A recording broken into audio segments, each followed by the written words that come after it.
Have you heard about a mental diet? And do you know that the mental diet is probably one of the most important things you can do for yourself and for your happiness? I first came across the idea of a mental diet when I've read a book by Emmet. And this was actually a chapter in a bigger book, and it was also then issued as a separate book, which is called A 7-Day Mental Diet. And I want to talk to you about how to do it and why it's so important and crucial that you do that.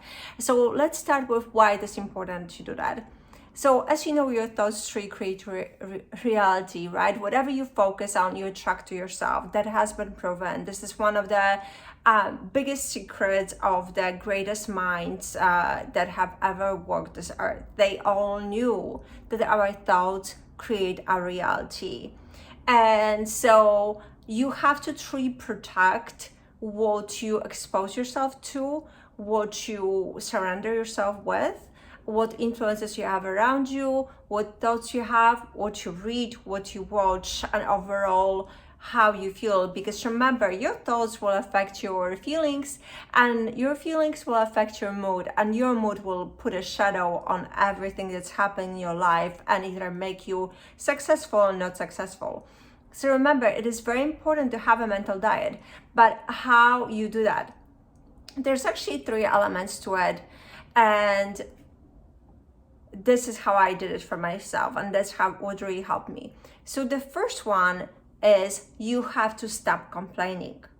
You really have to stop complaining. Whenever you complain about something, you're actually shifting your energy and shifting your focus to something that is negative in your life.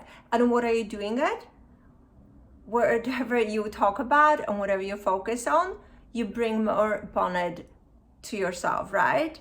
Wherever attention goes, that's where all the energy goes. And when you shift your energy to those negative things in your life, so let's say you complain about your job, you complain about the weather, you complain about your friend, or you complain about prices, you complain and complain and complain, and this is what is negative, and it actually creates a negative shield around you. And as you know, everything is vibration. So if you are in this negative shield, the positive things absolutely cannot touch you, right? Because you are away from it. So number one is you really have to stop complaining, because complaining is really, really bad for you and puts you in a negative vibe. Number 2 is actually you have to stop gossiping. I know it's a very hard one sometimes for some of us, but whenever you gossip and when you talk negatively about others, you are putting actually yourself in this negative space of you actually attract negative things for yourself. Because remember, when you talk negatively about others, it's somehow a reflection of you, and whatever bothers you in others is somehow a mirror of what is bothering you inside of yourself. So again, your focus goes to the negative, which is a big no-no in the law of attraction, because you have to truly stop gossiping and try to focus on the positive things in others. And the last one is, big one, is whenever you think about the future, try avoiding to think about worst case scenarios, because worst case scenarios come from fear.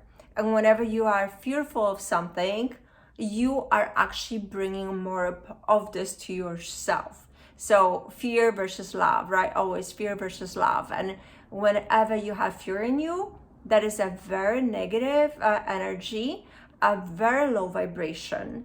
And fear actually will cause you not only to feel bad, you might even get sick, you are stressed out, you are not a positive person to be around because you're constantly negative, and you also on top of it attract now negative things into your life. So try, whenever you talk about the future or think about the future, try to eliminate everything from your life that is like fearful. And if you have fear about something, shift it and shift your focus to what is the best case scenario that could happen, right? So try to think about positive, because it's going to really help you.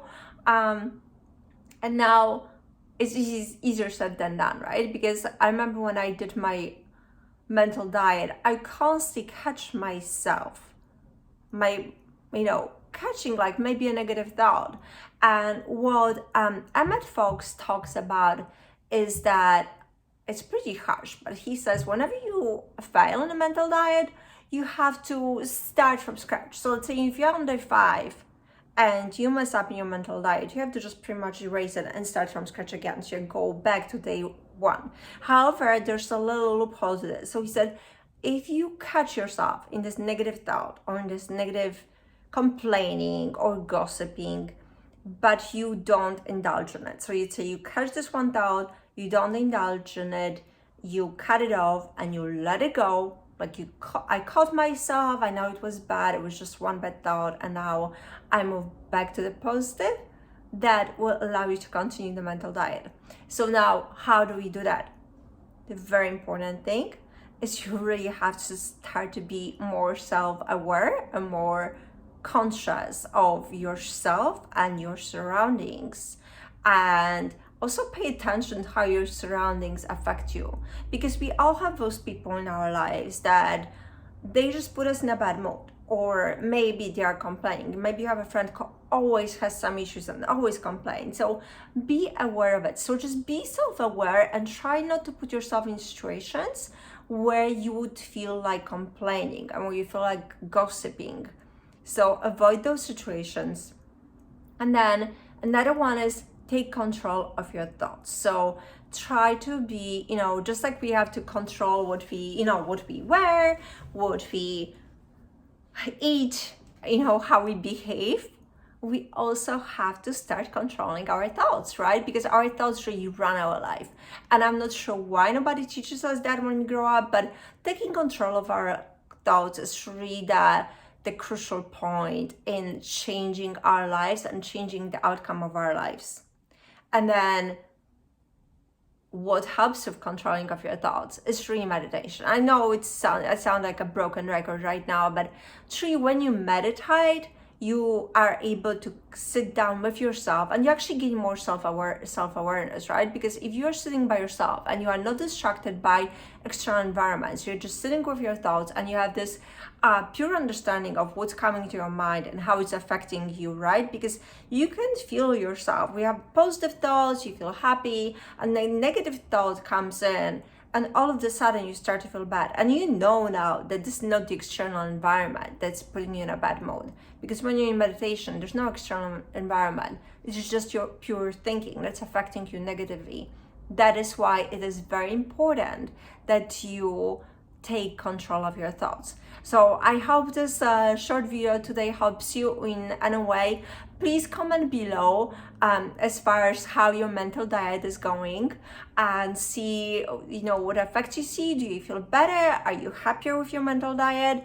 Also, please let me know what other topics you would like me to cover. Thank you so much for watching, and I will see you in my next video. Bye.